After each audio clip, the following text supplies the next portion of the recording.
Hi there, welcome back to Learning to Paint Elements in the Watercolor Landscape with Corel Painter 12. Joan Hamilton here. We're going to paint some skies today. I can't really tell you which number this video is yet though. Starting off with the grainy soft wash brush, which will be in your custom set. I chose a cadmium orange, but it was kind of dark, so I lightened it up a little bit. And just started gradually painting washes on the canvas, very lightly. Decided I wanted a different color here. Had a little violet. Still using the grainy soft wash. Doesn't really show up very much, but if you keep doing it, it will gradually build up the color in a very subtle kind of way. Whoops, that wasn't so subtle. A little bit dark. Okay, we'll lighten up the color a little bit. Okay, just using violet here. A little bit darker. I still can't see it. There we go. Okay, just using a little violet to add to the cadmium orange. I was thinking of the horizon down here, but I decided to leave that for now. Just moving it a little closer so you can hear it. See? That wasn't working for me, so I switched to the fine wet glaze. Another one of Skip's soft water brushes that I've modified. And I sort of went back and forth between peach and violet to try to get the color to mix a little bit here. Some wet into wet mixing here.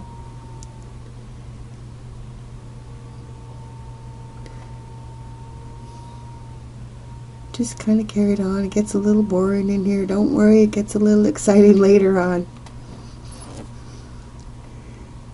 Tried to add some grain to see if it would add a little texture, but it didn't work very well.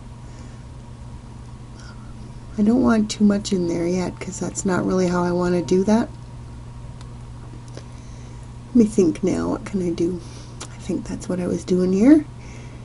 I'm going to change brushes. Skip's Eastern Water Wet Texture Fill I've modified a little bit. Here's some of the settings I used. I also changed brush icons here because that square one gets in the way. Okay, here's the settings I changed them to. 10% opacity and feature to 7. This will be in your custom set as well. Doesn't have a very interesting brush profile, and it's not a static bristle. Oops, my layer's locked. Oh, okay, a new layer here. Okay. Notice how dark the color is when I'm starting out here. It's pretty dark purple. Just using very light touches. I'm hardly even touching the canvas. Just dropping a little water on there. Lighten up the color a little bit because it's lighter, the sky's lighter up in that area, and lighter around the edges of that darker part I just put in. Just put a little more, and you can see a little texture coming in there. It's very subtle, but it's coming. I want to see how much paint I actually got on there, so I turn it off and turn it back on to see the difference. Okay. Another thing I sometimes do is just darken it with the brightness contrast controls just to see what I've got. See where it actually is. Okay, I left it a little bit darker than it was. Another thing you can do if you don't want that to show up that dark is you can vary the opacity of your layer. Play around with that. You can get it lighter or darker. I think I left it a little bit not showing. Okay, let's see where we're at here. Oh, I stopped for a while to figure out what to do next and was playing with some brushes and found this one. This is where the happy accident started. This is a really neat brush. The harder you press, the fuzzier your stroke's going to be. I was trying to find that same color again and I couldn't. As you can see, my color palette's whizzing around in the corner there. Anyway, I'll show you how the strokes work with that and won't worry about the color right now. Maybe it was that brown. Anyway. So if I press See, I pressed really light and then a little bit harder, and the harder I press it spreads out. You gotta play around with this. I think you should calibrate this brush to your own pressure settings. I think that's what I eventually did, and I got it working a little bit better for me. But what I liked about it is it would leave that little bit of a hard line in there along with those really diffuse, wet looking strokes. See, that's kind of cool. Maybe I don't want that in the sky, but oops, I definitely don't want that there. Take that out. Okay. Now, I think this would look interesting if it was further down the page, so I'm going to show you a little trick I do sometimes. I'll backstep a little bit here.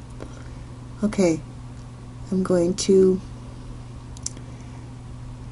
select the layer, select Free Transform, and stretch it up. See how that sort of spreads it out a little bit? Kind of looks a little bit neater, and then I move it down so that the clouds are closer to the horizon, the dark parts closer to the horizon in my painting. And I'll kind of look at what we've got here. A little bit of purple, a lot of interesting stuff. I don't think there's anything there. Oh, wanted to put a little bit more interesting stuff higher up in the sky here. On a new layer, watercolor layer, just got a little bit warmer pink. It's kind of fun. Oops, got a little bit too much there, I think. I'll take some of that off.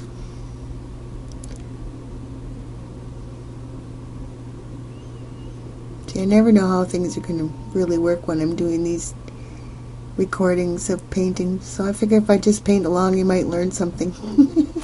And I might find something to show you. Oh, that was way too yellow. Take that out. I'm having trouble with my colors here because I didn't really have a palette set up to begin with for this, and I'm just kind of all over the place. That shows that you really do need to have your colors kind of chosen and the color harmonies worked out before you start zooming around through your color palettes. There we are on that light cadmium orange again. Put a little bit of that in there.